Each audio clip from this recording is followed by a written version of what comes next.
3월 11일 수요일 요한복음 19장 17절부터 27절까지의 말씀입니다. 인류의 역사를 뒤바꾼 위대한 많은 사건이 있습니다. 그중 예수님의 십자가 사건은 가장 위대하고 거룩한 사건이었습니다. 오늘 본문은 십자가에 달리신 예수님에 관한 기록으로 시작합니다. 십자가에 대한 접근 방식에 있어서 감성적인 방법만큼이나 지성적인 접근 역시 중요하다는 것을 꼭 기억하시기 바랍니다.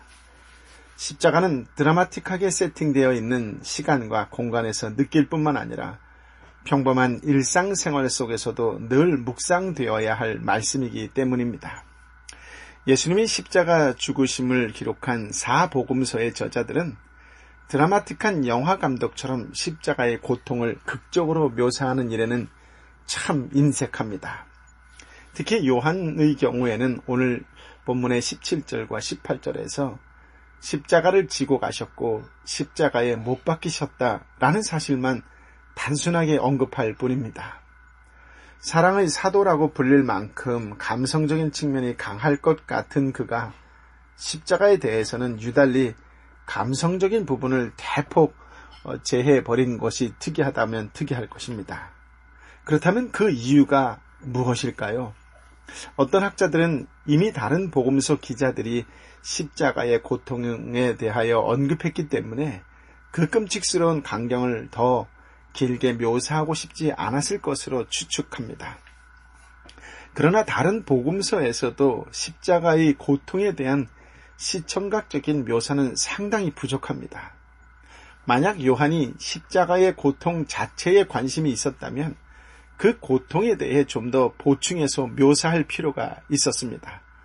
말하자면 요한의 관심은 십자가의 고통 자체를 묘사하는 것에 있지 않고 십자가의 의미를 밝히는 데 있었다는 것입니다. 그러면서도 요한은 십자가의 고통을 간과해버리지는 않습니다. 십자가의 의미, 특히 나에게 어떤 의미인지에 대하여 좀 더 깊은 묵상이 있으시기를 바랍니다. 17절, 18절 말씀을 함께 읽어볼까요? 예수는 자기의 십자가를 지시고 해골이라는 곳으로 가셨습니다. 거기에는 그들이 예수를 십자가에 못 박았습니다. 거기에서 그들이 예수를 십자가에 못 박았습니다. 그리고 다른 두 사람도 예수의 양쪽에 각각 한 사람씩 못 박았습니다. 죄와 흠이 없으신 어린 양 예수님은 밤새도록 혹독한 신문과 채찍을 당하셨습니다. 피투성이가 된 예수님은 무거운 십자가를 지시고 골고다 언덕을 오르셨습니다. 골고다 언덕의 생김새가 해골 모양으로 되어 있고 주로 사형 집행이 이루어졌던 곳이기에 사람들은 그곳에 가기를 꺼려했습니다. 그곳에서 예수님이 십자가에 달리셨습니다. 죄가 없으신 예수님이 우리의 죄를 대속하시기 위해 가장 혹독한 참혹한 형벌을 받으십니다. 죄인을 구원하러 오신 예수님이 죄인들 사이에서 십자가에 못 박히셨습니다. 나를 구원하시고 치유하시고 회복시켜 주시어 참 자유를 주시기 위해 고난받고 십자가에 달리십니다. 우리의 고난 속으로 들어오셔서 우리와 함께 그 고난을 나누시는 예수님 안에서 예수님의 사랑을 발견하게 됩니다. 세상 사람들에게 예수님의 십자가는 비극적인 실패일 뿐입니다. 그러나 성도에게 있어서 왕이신 예수님이 고난 받으신 것은 죄인을 향한 하나님의 은혜이며 영광입니다. 영광은 고난을 통해서 옵니다. 십자가 고난이 없는 번영과 부유함에 대한 약속은 가짜 복음입니다. 우리가 믿는 복음의 핵심은 십자가에 못 박히신 예수님, 나를 위해 십자가를 지고 고난받으신 왕입니다. 예수님은 마지막 피 한 방울까지 아낌없이 흘리시며 나를 위해 가장 거룩한 희생을 이루셨습니다. 예수님의 값진 희생에 걸맞는 삶을 살고 계십니까? 19절 20절입니다. 빌라도는 또한 명패도 써서 십자가 위에 붙였습니다. 그 명패에는 유대 사람의 왕 나사렛 예수라고 써 있었습니다. 예수께서 십자가에 못 박히신 곳이 예루살렘 성 가까이에 있었습니다. 또 그 명패가 히브리어와 라틴어와 그리스어로 각각 쓰였기 때문에 많은 유대 사람들이 이 명패를 읽었습니다. 빌라도는 예수님의 십자가 위에 붙인 패에 유대 사람의 왕 나사렛 예수라고 기록했습니다. 이렇게 쓴 이유는 예수님을 조롱하는 동시에 유대인들의 위선적인 고발을 조롱하려는 의도였겠지요. 참으로 놀라운 것은 유대 사람의 왕 나사렛 예수라는 내용이 3개 언어로 기록되었다는 사실인데요. 히브리어, 라틴어, 그리스어는 당시에 종종 보이는 비문을 기록했던 형식으로 그 죄상을 널리 알리려는 목적이었습니다. 그러나 죄상을 당시에 통용되는 언어로 기록함으로써 예수님의 왕권이 유대뿐 아니라 이방인에게도 알려지는 역설적인 결과를 가져왔습니다. 빌라도의 의도와는 달리 십자가와 부활의 증인들을 통해 히브리어, 라틴어, 그리스어를 사용하는 모든 지역에 왕이신 예수님의 복음이 전파되었던 것입니다. 이 일로 빌라도와 대제사장들 사이에 갈등이 생겼습니다. 21절, 22절인데요. 그러자 유대 사람의 대제사장들이 빌라도에게 말했습니다. 유대 사람의 왕이라고 쓰지 말고 자칭 유대 사람의 왕이라고 써주십시오. 빌라도가 대답했습니다. 나는 내가 쓸 것을 썼다. 빌라도는 예수님을 신문하는 가운데 종종 하였던 표현은 유대인의 왕이라는 말이었습니다. 빌라도의 판결은 예수님은 죄가 없다라는 것이죠. 그는 죄가 없다라는 표현을 유대인의 왕이라고 했던 것입니다. 그러나 대제사장들은 그 표현을 거부하고 자칭 유대 사람의 왕, 즉 자칭이라는 단어를 삽입해달라고 요구합니다. 대제사장들이 이런 제안을 한 것은 두 가지 이유에서일 겁니다. 하나는 유대인의 왕이라는 표현이 우습게 보이는 것이 싫었습니다.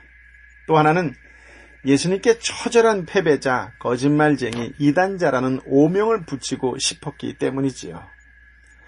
본질을 외면한 채 현상에 얽매여 싸우는 것이 어리석은 인간의 모습입니다. 만왕의 왕이신 우리 주님은 오늘도 우리를 십자가로 부르십니다. 우리를 위해 십자가의 높이 들리신 예수님은 우리가 그분의 십자가 앞에 무릎 꿇기를 요구하십니다.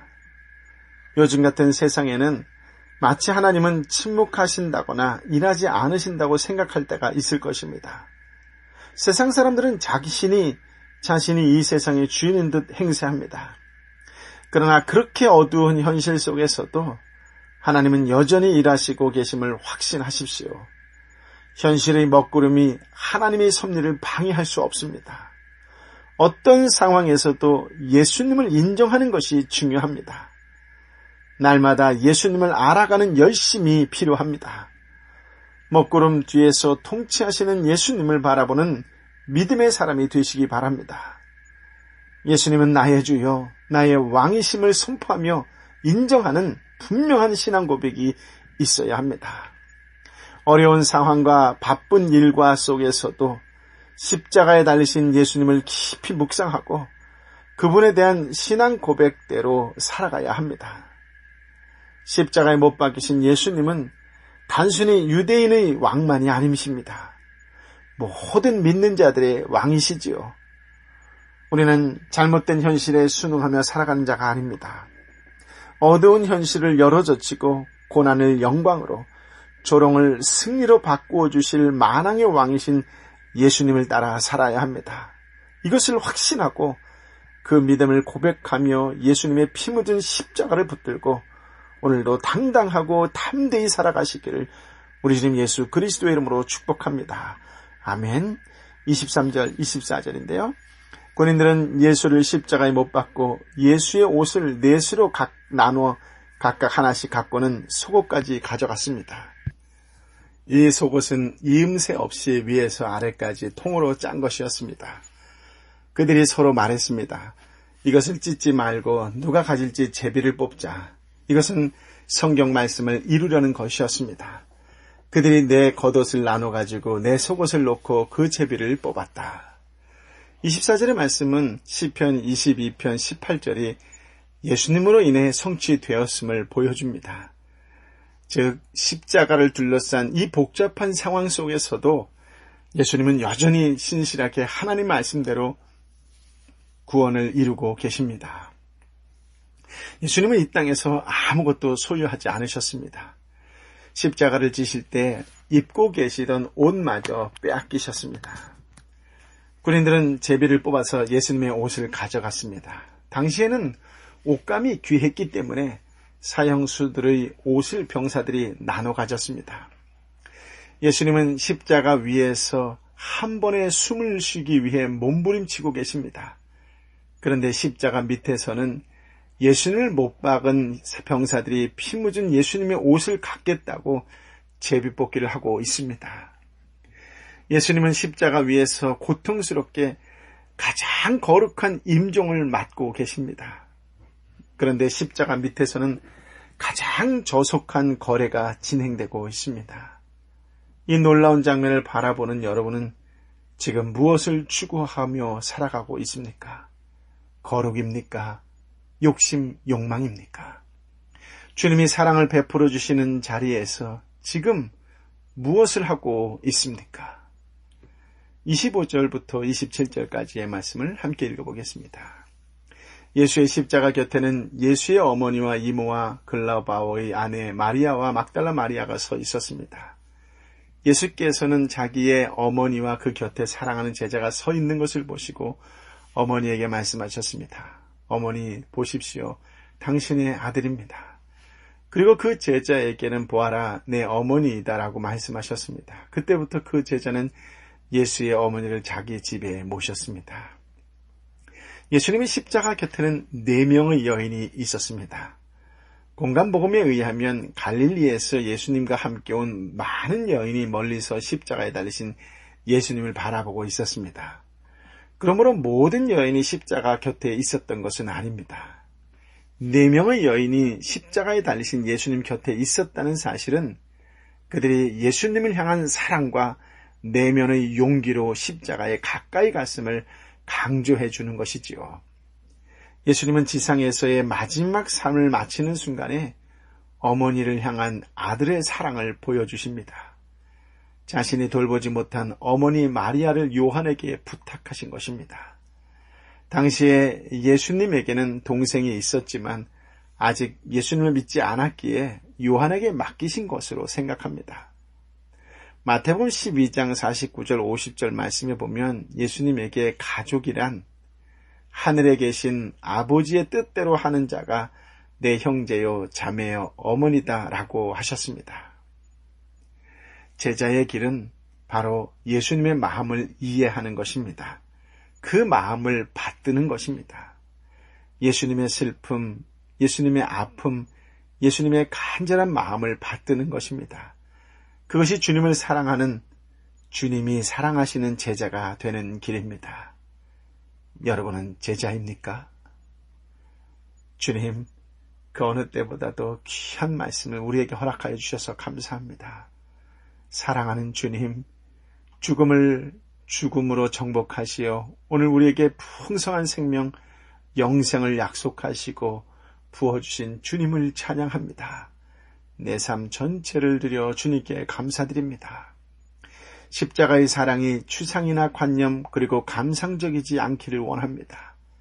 내 삶의 현실로 받아들이고 기꺼이 그 길을 함께 가는 주님의 동행자로 살겠습니다.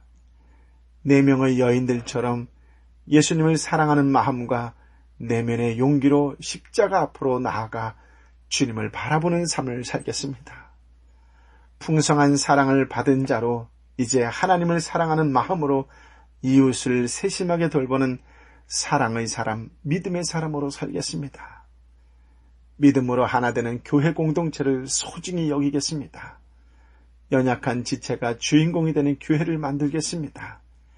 연약한 이웃을 섬기는 제자가 되겠습니다. 주님, 내 사랑하는 부모님을 긍휼히 여겨주시어 다시 한번 은혜를 베풀어 주옵소서.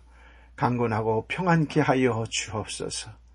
우리의 결심과 결단 위에 그렇게 살아갈 수 있도록 삶 위에 발걸음 위에 기름 부어 주옵소서. 생명의 능력을 덧입혀 주옵소서. 이제는 길이요 진리요 생명 되신 우리 주님 예수 그리스도의 은혜와 아버지 하나님의 크신 사랑과 성령 하나님의 위로 역사 교통 충만하시니 오늘 주신 말씀을 가슴에 안고 나를 향한 주님의 그 사랑만을 기억하며 오늘도 세상 속에 사랑을 나누어주는 자로 살겠노라고 결단하고 결심하는 하나님의 사람들 한 사람 한 사람 머리 위에 이 시간도 아파하고 힘들어하고 지쳐있고 오직 말씀만을 붙들고 위로받고 산소망으로 품고 선포하며 나아가는 육신의 연약함, 경제적으로 어려운 가운데 있는 내 사랑하는 형제와 자매 한 사람 한 사람 머리 위에 생명을 다하여 말씀을 증거하는 선교사님과 선교지 위에 함께하여 주옵기를 간절히 축원하옵나이다. 아멘.